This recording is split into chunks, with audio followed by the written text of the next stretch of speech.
काल सीरीज से, नाग प्रकाशन से हमारे धर्मशास्त्र स्मृतियां माने धर्मशास्त्र, धर्मशास्त्र माने हिंदू संविधान ग्रंथ प्रकाशित है, उन्हें लेकर के हम अध्ययन कर सकते हैं। तो मेरा ये कहना है कि हमारी संपत्ति और उसका उत्तराधिकार कैसे होगा, ये हमारे संविधान में उल्लिखित होना चाहिए और इसका भी आधार धर्म होना चाहिए, इसका भी आधार श्राद्ध होना चाहिए। जैसा कि मैंने कल उठाया कि पिता की संपत्ति में पुत्री का अधिकार, ये ईसाई कोड में है, क्योंकि ईसाइयों के बीच में विवाह संस्थागत नहीं है और हमारे यहाँ विवाह संस्थागत है। जब से सृष्टि उत्पन्न हुई है तब से विवाह के नियम बने हुए हैं कि हमें एक गोत्र में विवाह नहीं करना होगा। ये आज से नहीं, 1 अरब 95 करोड़ वर्ष, 1 अरब 95 करोड़ 85 लाख वर्ष पहले से ये चला आ रहा है, जो पंचांगों में लिखा हुआ मिलता है कि सृष्टि हुए इतने वर्ष व्यतीत हो गए। तो ये 3 चैप्टर ऐसे हैं कि भारतवर्ष के बाहर भी जहां हिंदू पढ़ रहा है उसके लिए ये संविधान के 3 चैप्टर बनने चाहिए। मैं समझता हूं कि ये सही बात है, ऋषियों की बात है। हमारा आचार व्यवहार कैसा हो, हम 3 काल स्नान करते हैं तो कोई आकर हमें इस बात के लिए बाध्य नहीं कर सकता कि तुम 3 समय स्नान नहीं कर सकते क्योंकि यहाँ पर पानी का अभाव है।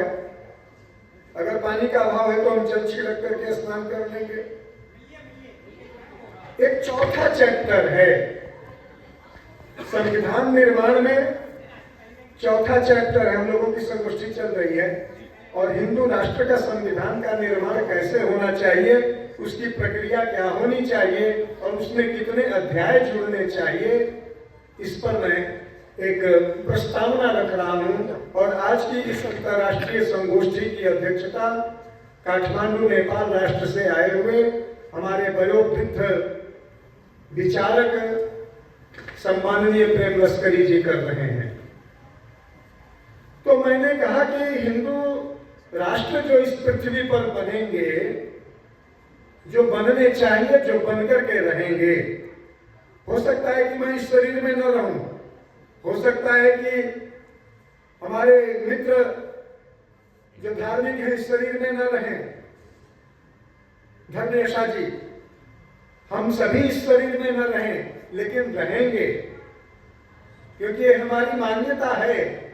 एक गीता कहती है कि बकुनी में व्यतीतानि जन्मानि तमचार्जुन तान्यहं वेत्थ न त्वं वेत्थ, तान्यहं वेत्मि न त्वं वेत्थ परं तप। अरे अर्जुन, हम और तुम अनेक बार इस पृथ्वी पर जन्म ले चुके हैं, वो सारे जन्म और सारे जन्मों का युद्ध मुझे याद है, तुम भूल चुके हो क्योंकि शरीर बदलने के बाद जीव पूर्व जीवन की गाथा को भूल जाता है, लेकिन परमात्मा कभी नहीं भूलता। मैं नहीं भूला। तो हमारी जो मान्यता है उस मान्यता के अनुसार हम अपने हिंदू राष्ट्र संविधान का निर्माण करेंगे। हमारी मान्यता के अनुसार अगर विश्व में कल्पना करिए कि 115 करोड़ 120 करोड़ हिंदू हैं, अगर हम कटिबद्ध होकर के काम करने लगेंगे तो 250 करोड़ लोग हिंदू बनने के लिए धरती पर बेचैन हैं। तो आप कहेंगे कि ये उड़ी उड़ी हुई बात पंडित जी आप कहां से करने लगे, लेकिन इसकी गहनता को अगर समझना होगा तो डॉक्टर अजय सिंह जी से गुप्त वार्ता कर लीजिएगा कि कहां किस राष्ट्र में कितने लोग समूहबद्ध तरीके से हिंदू बनने को तैयार हैं। आज विश्व में 4 रिलीजन चल रहे हैं। धर्म कहने की आदत हम लोगों को, धर्म तो केवल सनातन है जो एक ही है। रिलीजन क्रिश्चियनिटी है, मजहब इस्लाम है, पंथ बहुत है, उसमें यहूदियों का राष्ट्र निर्मित हो चुका है। 150 अरब ईसाइयों के 160 से अधिक देश हो सकते हैं। 135 करोड़ मुसलमानों के अगर 58 से 60 देश हो सकते हैं, कुछ देश बनने के करीब आ रहे हैं, तो 115 करोड़ हिंदुओं के देश क्यों नहीं हो सकते? विश्व का कौन ऐसा व्यक्ति है जो कहेगा कि 115 करोड़ हिंदुओं का देश नहीं होना चाहिए, कोई स्वतंत्र अस्तित्व नहीं होना चाहिए? मैं समझता हूं कि कोई भी प्रबुद्ध व्यक्ति, चाहे वह इस्लाम और ईसाइयत का ही क्यों न हो, वह इस बात को नहीं कर सकेगा। हमारी सेना विश्व की सबसे महत्वपूर्ण सेना है, वो पराजित होना नहीं जानती। वो पराजय का स्वाद तभी चखती है जब प्राइम मिनिस्टर उसे हारने के लिए, सरेंडर करने के लिए आदेश करे, जैसा कि चीन के युद्ध के समय हुआ। अन्यथा भारत की सेना, हिंदुओं की सेना पराजय होने का नाम नहीं जानती। अपराजय सेनाओं वाला हिंदू समूह 21वीं शताब्दी में अपना एक भी राष्ट्र नहीं बना पाया है। ऐसा क्यों? इस पर गहन मंथन होना चाहिए। होना चाहिए कि नहीं होना चाहिए? होना चाहिए। तो हम कैसे हिंदू राष्ट्र बना सकेंगे, इस पर 3 प्रकार के लोग बात कर सकते हैं। एक, महर्षि वशिष्ठ बात कर सकते हैं। दूसरे, क्षत्रिय सभ राजा राम बात कर सकते हैं। और तीसरे रूप में जनता बात कर सकती है कि हमें हिंदू राष्ट्र चाहिए। महर्षि वशिष्ठ की परंपरा में जो महर्षि वशिष्ठ कहते हैं कि जहां राम जाएंगे वहां एक राष्ट्र का निर्माण हो जाएगा। न तद्भविता राष्ट्रम यत्र रामो न विद्यते। वह राष्ट्र राष्ट्र नहीं हो सकता जहां राम नहीं है। तद्वनम भविता राष्ट्रम यत्र रामो विवत्सति।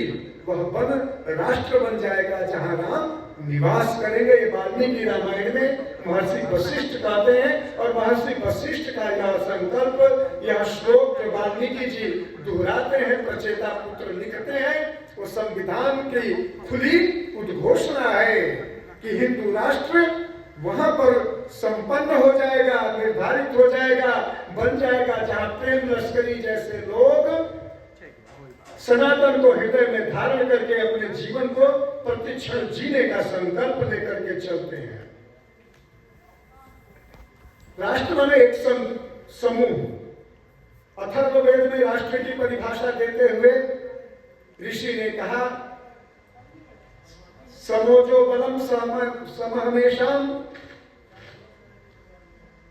और जहां तपस्या से ओज, बल और तेज की प्राप्ति हो, एक चमक हो, उसे राष्ट्र कहते हैं। ओज विहीन का कोई राष्ट्र नहीं होता है, शौर्य विहीन का कोई राष्ट्र नहीं होता है, और तप विहीन का कोई राष्ट्र नहीं होता है। हमारे आगम ग्रंथों में लिखा है कि एक ऋषि चाह जाए तो जगदम्बा से एक राष्ट्र मांग सकता है। और 2012 में मैंने 5 सप्तचंडी करके जब जगदम्बा से सनातन राष्ट्र के लिए प्रार्थना की, तो उन्होंने कहा कि तुम चाहते हो कि संगठन बना करके राष्ट्र ले लोगे, ये संभव नहीं है। मुझसे राष्ट्र मांगो, क्योंकि मैं भूभाग को समुद्र में डुबो देती हूँ और समुद्र से भूभाग को प्रकट कर देती हूँ। अहम वसुभिः अहम रुद्रई धनुषम आतनोमि। मैं रुद्र को धनुष देती हूँ। ये देवी अथर्वशीर्ष में लिखा है, वो मंत्र नहीं उठ रहा है। तो हिंदू राष्ट्र का निर्माण होना चाहिए।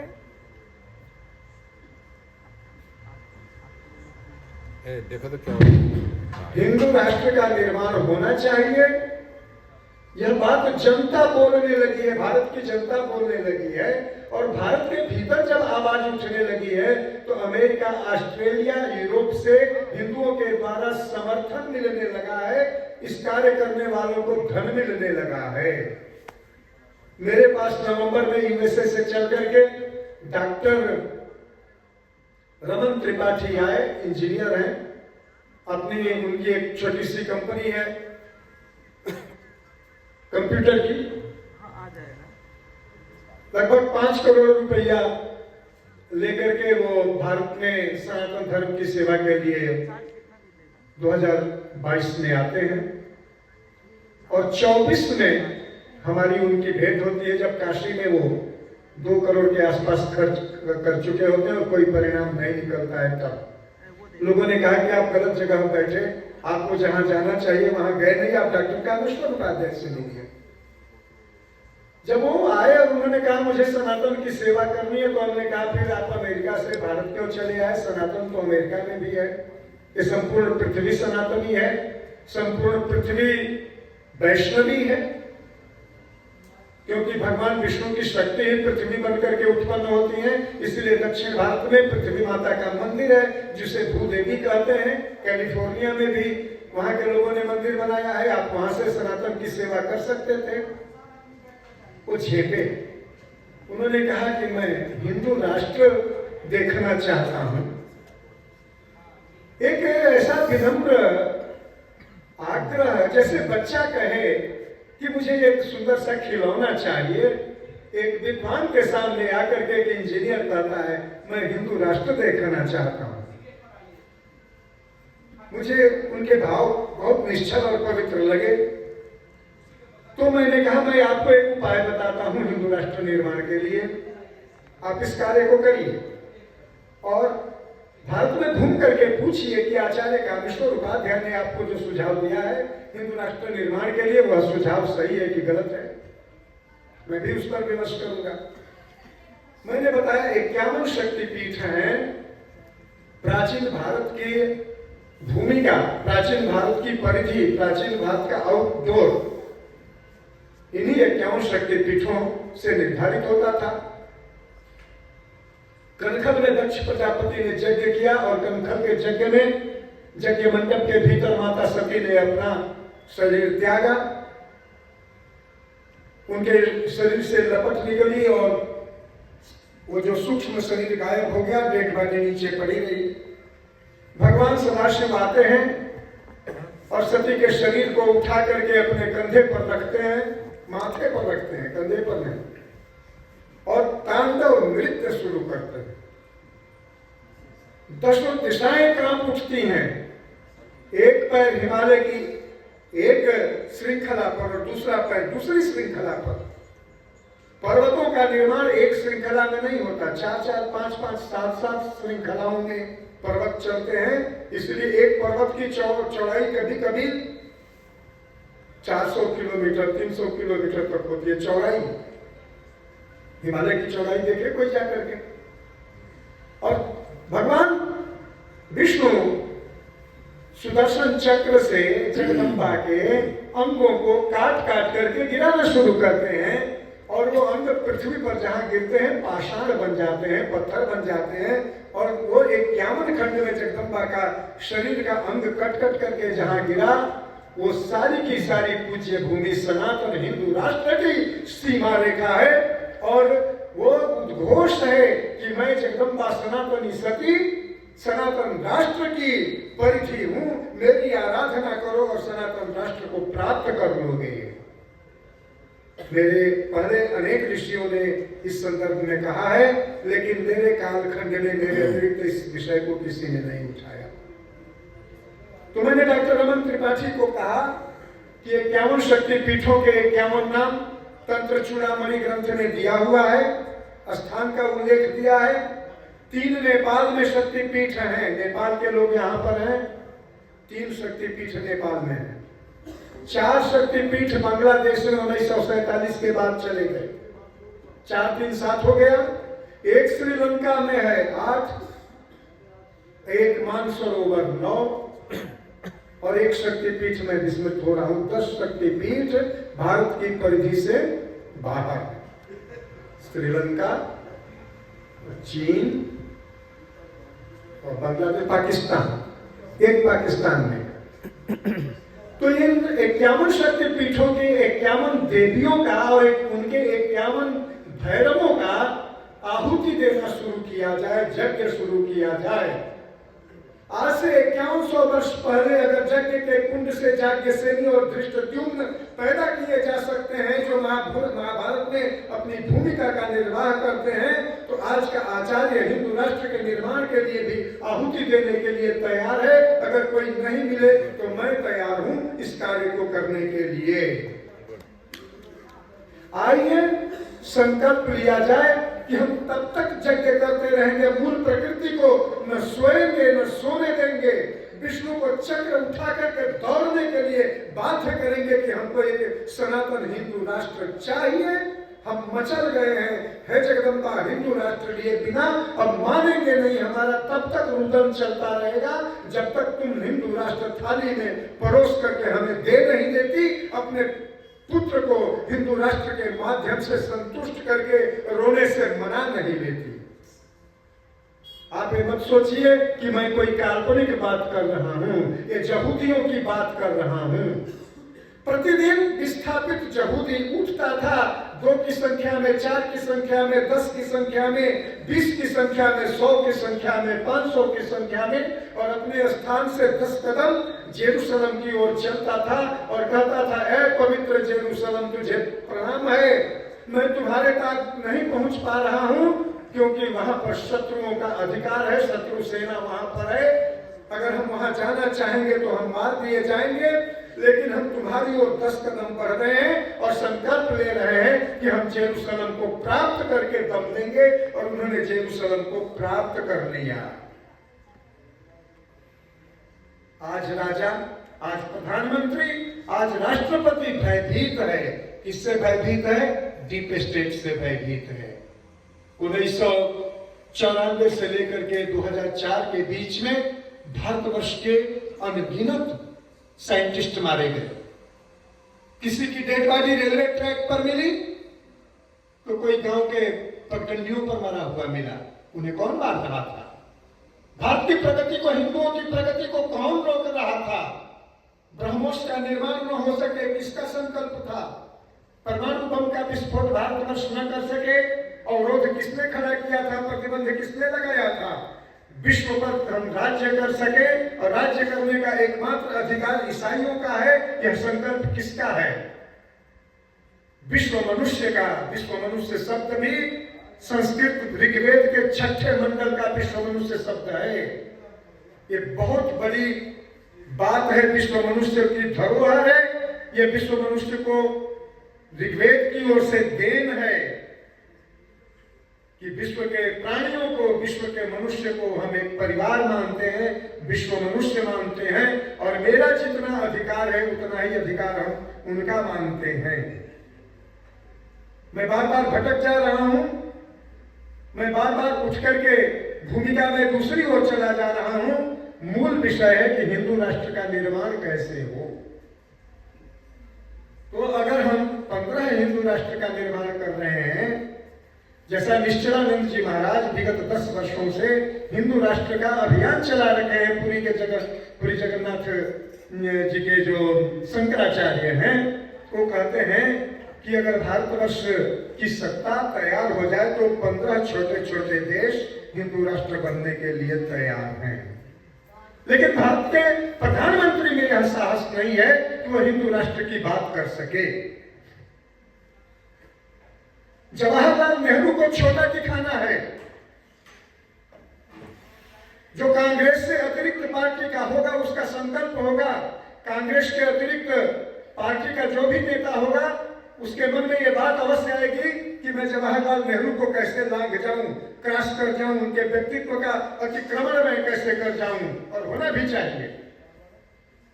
जवाहरलाल नेहरू खंडित भारत के प्रथम प्रधानमंत्री रहे, और अगर मोदी जी जवाहरलाल नेहरू से हट करके हिंदुओं के लिए काम कर रहे हैं तो हिंदुओं के बने गए हैं। आज वो 15 वर्ष के लिए प्रधानमंत्री बनकर के भारत की धरती पर आ चुके हैं। यह सत्य है, इस सत्य को विश्व स्वीकार कर रहा है। जो अमेरिका उनको जाने के लिए वीजा नहीं दे रहा था, यद्यपि उन्होंने वीजा मांगी नहीं थी, लेकिन अमेरिका से प्रचार हो रहा था कि मोदी का आना अमेरिका में प्रतिबंधित है। एक एनजीओ की एक महिला ने उनके विरुद्ध अभियान चला रखा था। मिथ्या अभिगम। लेकिन प्रधानमंत्री बनने के बाद उनका स्वागत अमेरिका ने अपनी ओर से किया कि नहीं किया? अगर भारत का प्रधानमंत्री निर्णय कर ले कि मुझे 15 हिंदू राष्ट्र चाहिए 120 करोड़ हिंदुओं के लिए, विश्वव्यापी हिंदुओं के लिए, तो उसी दिन से हिंदू राष्ट्र निर्माण की प्रक्रिया पृथ्वी पर शुरू हो जाएगी। हो जाएगी कि नहीं हो जाएगी? हो जाएगी, तय है कि हो जाएगी। तो भारत के अतिरिक्त और जो हिंदू राष्ट्र बनेंगे उनके लिए संविधान का प्रथम चैप्टर क्या होना चाहिए, प्रथम अध्याय क्या होना चाहिए? किसी भी राष्ट्र के स्वतंत्र संविधान का प्रथम अध्याय होता है उस राष्ट्र की रूपरेखा, चौहद्दी, उसका संविधान, उसका अस्तित्व, उसका सुप्रीम कोर्ट, उसकी सेना, उसकी यूनिवर्सिटियां, उसकी मुद्राएं। तो प्रथम अध्याय में ये लिखित होना चाहिए कि हमारा अमुक हिंदू राष्ट्र इतनी परिधि वाला है और जिन क्षणों में इसका निर्माण हो रहा है इतनी जन आबादी इस राष्ट्र की इस परिधि के भीतर है। और हमें आश्चर्य होगा लश्करी जी, हमारे माननीय अध्यक्ष जी, कि विष्णु पुराण में पूरा का पूरा एक चैप्टर है जो प्राचीन भारतवर्ष की परिधि को और यहाँ की विशेषता को रेखांकित करता है कि यहाँ चतुर्युग को माना जाता है। कलियुग, द्वापर, त्रेता और सतयुग की गणना की यहाँ परंपरा है और विष्णु के दशावतार की यहाँ परंपरा है, इसलिए इसको भारतवर्ष कहते हैं। यहाँ 6 ऋतुएं आती हैं, जाती हैं, 12 महीने में 6 ऋतुओं का संक्रमण चलता है, इसलिए इसको भारत कहते हैं। यहाँ दक्षिण में इस भूमि का पैर दक्षिण सागर पखारता है जिसे हिंद महासागर कहते हैं, और उत्तर में कैलाश मानसरोवर जिसका किरीट है, मुकुट है, इसलिए इसको भारत कहते हैं। ढेर सारी यहाँ रुरु मृग, जो चित्र विचित्र मृग होता है, जो मनुष्यों के बीच में घुस करके रहना चाहता है, जो मनुष्यों के हाथ को चाटता है, प्रेम प्रदर्शित करता है, ऋषियों की तपस्थली में घूमते रहता है, यहाँ रुरु मृग निर्बाध गति से निर्भय होकर के विचरण करता है, इसलिए इस राष्ट्र का नाम भारत राष्ट्र है। और सूर्य वंश में महाराज मनु की 5वीं या 6ठी पीढ़ी में जो व्यक्ति उत्पन्न होता है उसका नाम भरत है। उस भरत के नाम पर आज से 1 अरब 95 करोड़ वर्ष पहले इस देश का नाम भारतवर्ष पड़ा था। ये वो भारतवर्ष है। तो छोटे छोटे हिंदू राष्ट्रों के निर्माण की प्रक्रिया आरंभ होनी चाहिए और इसका उदाहरण 2 हमारे सामने है। एक उदाहरण वेटिकन सिटी है जो ईसाई स्वतंत्र राष्ट्र के रूप में जिसे मान्यता प्राप्त है, जिसकी चौहद्दी बहुत छोटी है, जिसकी जनसंख्या शायद विश्व की सबसे कम जनसंख्या वाला राष्ट्र है, जो एक भारत के कस्बे के बराबर भी जनसंख्या को नहीं रखता, जहां केवल चर्च की व्यवस्था चलती है लेकिन उसे राष्ट्र की मान्यता प्राप्त है। प्राप्त है कि नहीं प्राप्त है? आप हमसे ज्यादा जानते हैं, मैं तो संस्कृत का विद्यार्थी हूँ, संस्कृत पढ़ा लिखा हूँ। वहां मुझे लगता है कि विश्वव्यापी कैथोलिक चर्च और उसके द्वारा संचालित जो विश्व की व्यवस्थाएं हैं उसको जानने, मानने, क्रियान्वित करने वाले लोग ही वहां रहते हैं और उन लोगों का समूह एक राष्ट्र है। यदि उतना छोटा परिधि वाला एक राष्ट्र बन सकता है तो हिंदुओं का भी अपना एक छोटा से छोटा राष्ट्र बनना चाहिए और उसका संविधान बनना चाहिए। ऐसा हो सकता है कि नहीं हो सकता है? क्यों नहीं हो सकता? तो ये मैंने अपनी भूमिका में ये बात रखी कि किसी भी हिंदू राष्ट्र संविधान के निर्माण के लिए 4 अध्याय आरंभ में होने चाहिए। प्रथम अध्याय उस राष्ट्र की विशेषताओं को, जो अन्य राष्ट्रों से उस राष्ट्र को पृथक करता है, उसकी चौहद्दी, उसका संविधान, उसकी न्यायपालिका, उसका विश्वविद्यालय, उसकी मुद्रा और न्याय प्रणाली का उसमें उल्लेख होना चाहिए और जीवन जीने का समता मूलक अधिकार का उसमें उल्लेख होना चाहिए। क्या निषेध है क्या वहां पर आचार संहिता है, ये उसका द्वितीय चैप्टर होगा। तृतीय चैप्टर दाय विभाग संपत्ति का हस्तांतरण कैसे होगा, और चतुर्थ चैप्टर विदेश से हमारा व्यवहार कैसा होगा। इस तरह से कुल 6 चैप्टर या 8 चैप्टर या 7 चैप्टर संविधान में बन सकते हैं। संविधान चलाने के लिए 16 प्रकार के गुण होने चाहिए, और महाकवि कालिदास ने आज से 2000 वर्ष पहले ईसा की प्रथम शताब्दी में जो ग्रंथ लिखा रघुवंशम, उसमें 16 गुणों का उल्लेख किया। सोहम आजन्म शुद्धानाम, आजन्म शुद्धि होनी चाहिए। किसी भी राष्ट्र का प्राइम मिनिस्टर उसे बनना चाहिए जो बहुसंख्यक जाति से हो, अन्यथा अल्पसंख्यक जाति वाला आकर के किसी दूसरे राष्ट्र का प्राइम मिनिस्टर बनता है और अल्पसंख्यक जाति की ही वहां पर सेना होती है, तो बहुसंख्यक वहां पर गुलाम बना दिया जाएगा, जैसा कि भारतवर्ष में हुआ था। इतिहास साक्षी है। तो वहां से हम ले सकते हैं 5 फार्मूला, राष्ट्र संचालन के 5 फार्मूला जो महर्षि अत्रि ने दिए हैं, से लेकर के जो भीष्म द्वारा कथित है महाभारत में 1000 से अधिक फार्मूलाओं वाला, और जो चाणक्य द्वारा कौटिल्य अर्थशास्त्र में कथित है, जो सहस्रामरा परिषद के रूप में गठित है, उसके द्वारा 1000 फार्मूलाओं वाला संविधान ग्रंथ बन सकता है। लेकिन झटिति में, शीघ्र में जब भी किसी राष्ट्र के लिए संविधान के निर्माण की जरूरत हो तो 5 फार्मूला को लागू कर देना चाहिए। दुष्टस्य दंडः, सुजनस्य रक्षा, न्यायेन कोशस्य च संप्रवृद्धे, अपक्षपातो अर्थेषु राष्ट्र रक्षा, पंचैव यज्ञाः कथिता नृपाणाम्। विश्व के अनेक देशों में 2 दर्जे की वोटिंग प्रणाली है। तुम्हारा 2 वोट हमारे यहाँ के 1 वोट के बराबर होगा। हो सकता है कि 3-4 भी हो, मुझे मालूम नहीं है, लेकिन अनेक देश हैं जहां आपके 2 वोट उनके मूल नागरिक के 1 वोट के तुल्य होगा। अगर ऐसा विश्व के किसी भी देश में है तो उस समुदाय के लोगों का भारत में आगमन प्रतिबंधित होना चाहिए।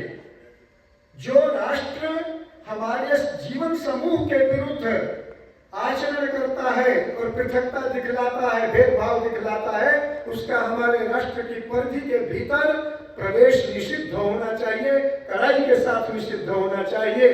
ढुलमुल लोगों के द्वारा राष्ट्र संचालित नहीं हो सकता, जो कठोर से कठोरतम निर्णय लेने की क्षमता नहीं रखता, जो अपने छाती के ऊपर वज्र के प्रहार को सह लेने की संकल्प शक्ति को नहीं रखता, वह राजा कैसे बन सकता है? क्योंकि क्षत्रिय की परिभाषा है छतात किलत्रायत इत्युदग्रह क्षत्रस्य शतः भुवनेषु रूढ़ः।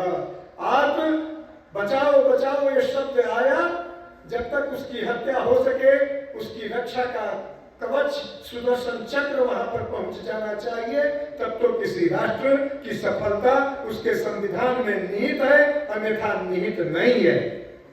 कांग्रेस के कार्यकाल में हम पलायन करते रहे। 1989 से लेकर 90 तक पलायन का हिंदुओं का इतिहास स्वतंत्र भारत की परिधि के भीतर दायर है कि नहीं है? दायर है। आज भी कश्मीर से पलायित हिंदुओं के लिए वर्तमान सरकार के द्वारा भी उन्हें संपत्ति का अधिकार दिया गया? नहीं दिया गया। कैंप से बाहर निकल करके मकान में रहने की उनकी व्यवस्था की गई? नहीं की गई। फिर हिंदुओं का राष्ट्र संविधान नहीं है। अगर मैं कहूं कि अगर मेरा शिष्य कल मुझसे आकर के कहता है, अनेक नौजवान आते हैं काशी हिंदू विश्वविद्यालय से, प्रयाग विश्वविद्यालय से, और मुझसे कहते हैं कि अगर मैं चाहता हूं कि जिस भूखंड से हिंदुओं के 10 परिवार उखाड़ दिए जाएं, भगा दिए जाए, वहां 1 किलोमीटर तक कोई बस्ती कोई मकान नहीं रहने दिया जाए, ये संविधान में लागू कर दिया जाए, उसी दिन उसी क्षण से हिंदुओं के घर मकान तोड़ने और पलायन करने की परंपरा बंद हो जाएगी कि नहीं बंद हो जाएगी? अगर हिंदुस्तान का मूल निवासी किसी कस्बे में, किसी टोले में, किसी गांव में नहीं रहने दिया जाएगा, उसे पूजन का स्वतंत्र अधिकार नहीं दिया जाएगा, उसे एक समूह जबरदस्ती भगा देता है तो वहां 1 किलोमीटर के भीतर कोई मकान नहीं रहने दिया जाएगा। ये संविधान में निर्मित रहनी चाहिए। संविधान उसे कहते हैं जहां की दंड व्यवस्था के आधार पर शत्रुओं का कलेजा कांपे कि मैं इस देश के बहुसंख्यकों के विरुद्ध जाऊंगा, चोरी करूंगा तो मेरा हाथ काट दिया जाएगा। उस देश के घरों के ऊपर ताले नहीं लगते हैं जहां चोरों के हाथ काट दिए जाते हैं। भारतवर्ष को खैरात का घर बना करके, धर्मशाला बना करके रख दिया है। हिंदुओं का जागरण होना चाहिए और उदाहरण मिलना चाहिए कि वो कौन सा देश है जहां हिंदुओं की वोटिंग 2:1 है। इसकी गणना अगर आप हमें तक पहुंचा देंगे तो मैं एडवोकेसी कर लूंगा, डॉक्टर अजय सिंह जी एडवोकेसी कर लेंगे। इसलिए वर्ल्ड हिंदू फेडरेशन की आवश्यकता इसलिए है कि हिंदू जहां 10,000 की संख्या में है उसे हम कैसे सुरक्षा प्रदान कर सकते हैं, जीवनचर्या कैसे प्रदान कर सकते हैं, संपत्ति का अधिकार कैसे प्रदान कर सकते हैं और उसके अत्याचार के विरुद्ध आवाज कैसे विश्व मंच पर उठा करके रख सकते हैं, ऐसे कार्यों के लिए WHF की आवश्यकता है। इस देश में या देश के बाहर जो भी संगठन चल रहे हैं वो अपने देश में हिंदुओं के माध्यम से डॉलर एकत्रित करके अपने संगठन को, अपने समूह को, स्वयं को धनी बना लेना चाहते हैं। उनकी प्रक्रिया है। आप हिंदू हैं, आपको आपके भीतर मैं हिंदू को इसलिए जगाना चाहता हूं कि आप अमेरिकन डॉलर लाइए और मैं धनी हो जाऊं, मैं वाराणसी में, मैं दिल्ली में अपना भव्य मकान बना लूं।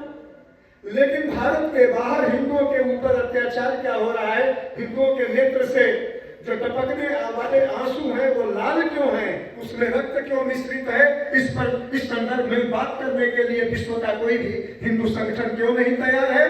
क्या विजय, मैं सही कर रहा हूं कि गलत कर रहा हूं? इस पर विचार होना चाहिए। एक ऐसी काउंसिल बननी चाहिए।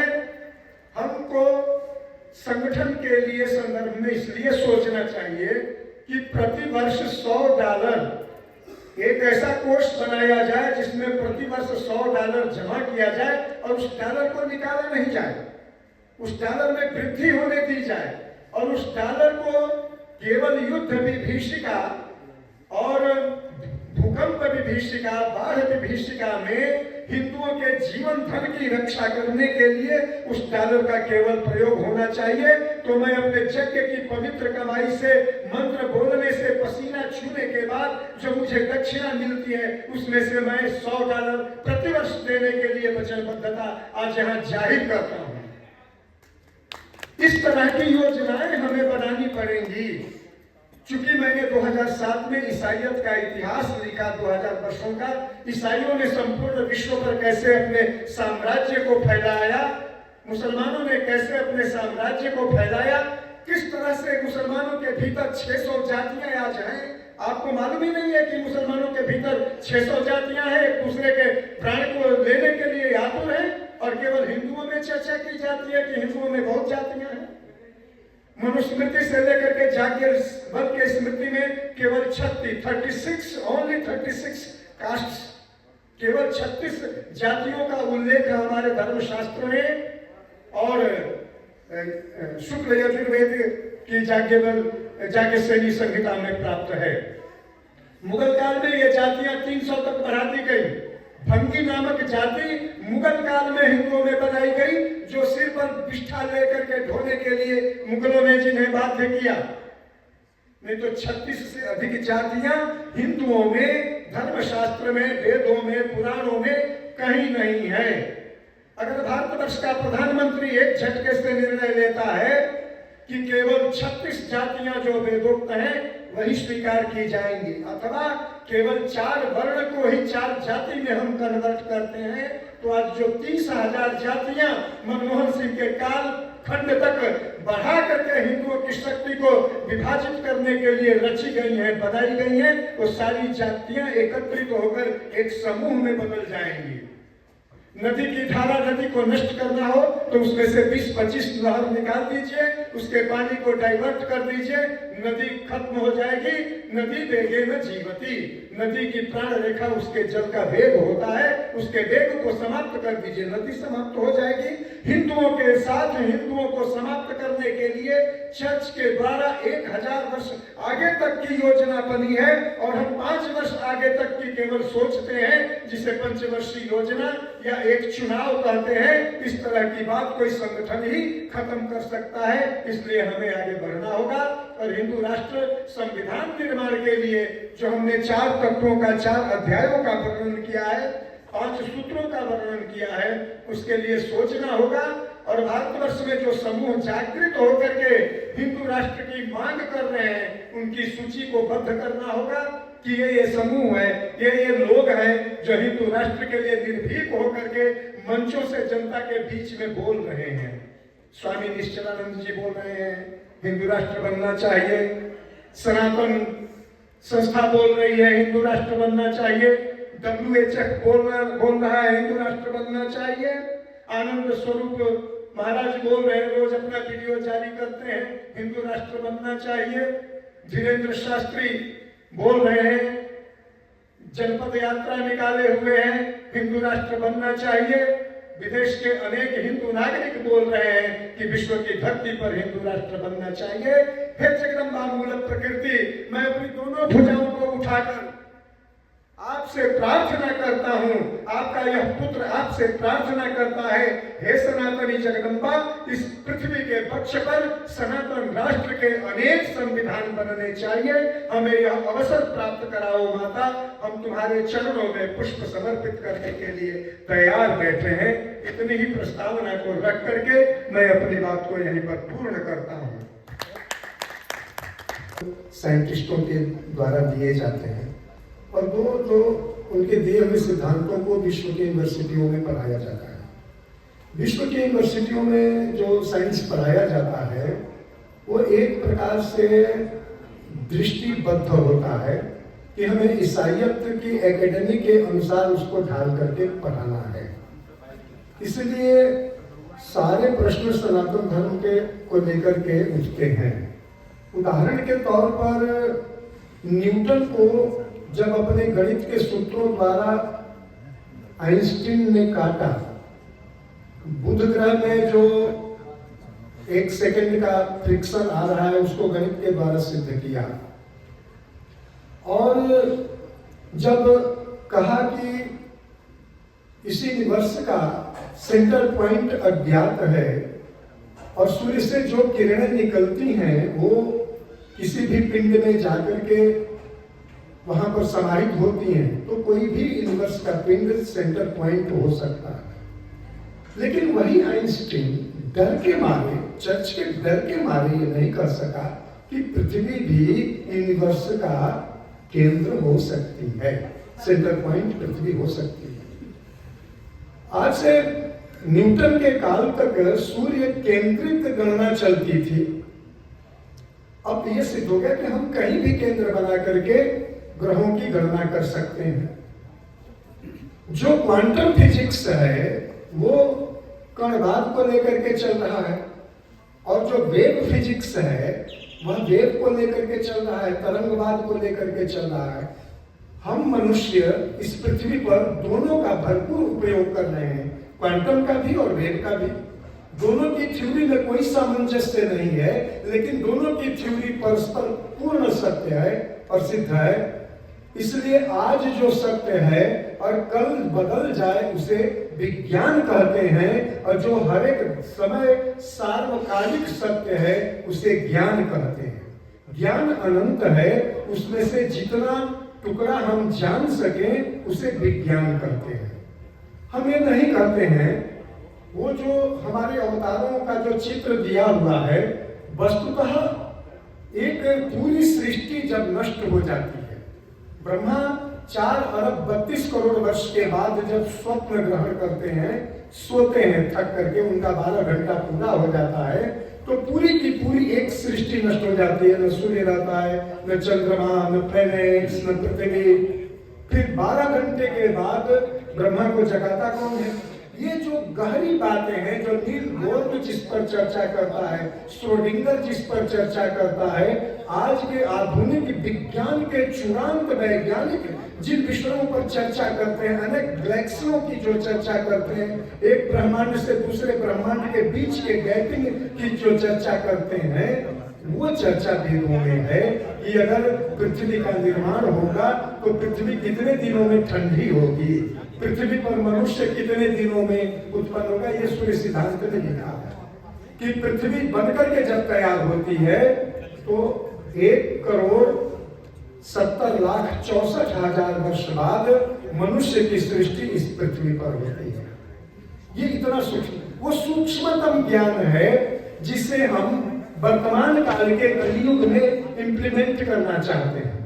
तो जब मनुष्य की आयु मिनिमम 400 वर्ष की होती है, मनुष्य की मिनिमम हाइट 40 फीट की होती है, जब मनुष्य 300 किलो का वेट लेकर के चेतक पर सवार होकर के युद्ध लड़ सकता है अपने 120 किलो भाला के साथ, उस समय के मनुष्य जिसकी हाइट 7.5 फीट की हो और आज 5 फीट वाला मनुष्य तो कहेगा कि ये गलत है, क्योंकि अगर कक्षा 7 के विद्यार्थी को बीएससी का क्वेश्चन पूछ दिया जाए तो कहेगा कि ये प्रश्न पत्र गलत है, क्योंकि जो टीचर है वो कक्षा 7 में बीएससी का क्वेश्चन देने का गलती कर बैठा है। यहाँ विषय विज्ञान का और धारणाओं का नहीं है, यहाँ विषय है कि हिंदू समुदाय जो 130 करोड़ की जनसंख्या में पृथ्वी पर निवास कर रहा है, उसके लिए राष्ट्र का निर्माण कैसे हो और उसके लिए संविधान का निर्माण कैसे हो, क्योंकि हम सनातनियों के भीतर भी हिंदू विरोधी ताकतों की कमी नहीं है। तुम शुद्ध रहो, तुम मुझसे दूर रहो, नहीं सट सकते, तुम्हारा कोई अधिकार नहीं है, ऐसा करने वाले ब्राह्मण इस पृथ्वी पर हैं। ब्राह्मणों को काट देना चाहिए, उनकी मां बहन को गाली देना चाहिए, ऐसे कन्वर्टेड ईसाई गुप्त जो छद्म हैं वो आज ये भाषा बोल रहे हैं। इन सबसे ऊपर उठ करके अपने लक्ष्य को केंद्रित करते हुए कि हमें तो हिंदू राष्ट्र बनाना है, हमें तो हिंदू संविधान बनाना है, इसके लिए हम कैसे बात करें, उस दिशा में हम आगे बढ़े। आपकी बात से असहमत होने का कोई कारण नहीं है। आपने जो मौलिक विषय रखा है ये बहुत उत्तम विषय है कि संस्कृत भाषा नहीं होनी चाहिए, और संस्कृत भाषा का प्रश्न नहीं है, अभी हमारे जीवन के अस्तित्व का प्रश्न है। शासक वर्ग की अपनी भाषा होती है, मुगल मुट्ठी भर आए और उन्होंने हमसे अपनी भाषा बुलवा ली, उर्दू को मान्यता दिलवा ली। अब जाकर के डीड अंग्रेजी में बनने लगे हैं न्यायालयों में, वरना 30 वर्ष पहले तक तो उर्दू भाषा में सारा मजमून लिखा जाता था, चाहे वो जमीन की रजिस्ट्री हो या कुछ भी हो, विवाद हो। तो भाषा के लिए संघर्ष किया जाता है। अंग्रेजी का इतिहास बहुत नया है। मैं समझता हूं कि 1562 से 1565 ईस्वी में अंग्रेज पट्टी लेकर के हाथ में चला करते थे पादरी कि फ्रेंच भाषा में हमें जो दंड दिया जा रहा है न्यायालयों के द्वारा या निर्णय सुनाया जा रहा है वो हमें नहीं समझ में आता है।